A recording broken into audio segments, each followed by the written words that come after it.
بلو اور اس کے پاپا سردیاں انجوائے کر رہے ہوتے ہیں۔ بلو جا رہا ہوتا ہے کہ ایک عقاب آ کر بلو کو پکڑ کے لے جاتی ہے اور اپنے گھونسلے میں رکھ لیتی ہے۔ بلو کے پاپا بہت روتے ہیں کہ اب وہ اتنی اونچائی پر کیسے چڑھیں گے، مگر وہ ہمت کرتے ہیں اور چڑھ جاتے ہیں۔ جب وہ اوپر جاتے ہیں تو دیکھتے ہیں کہ وہ کافی اونچائی پر آ گئے ہیں اور بلو بھی ان کو آخرکار نظر آ جاتا ہے،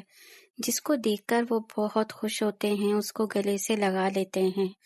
اور پھر بلو اور اس کے پاپا کامیابی کے ساتھ اسکیٹنگ کرتے ہوئے نیچے آتے ہیں، لیکن عقاب ان پر ایک بار پھر حملہ کر دیتا ہے۔ اب بلو کے پاپا عقاب سے بہت فائٹنگ کرتے ہیں اور فائٹنگ کرتے کرتے آخرکار عقاب کو ہرا دیتے ہیں اور گرا دیتے ہیں،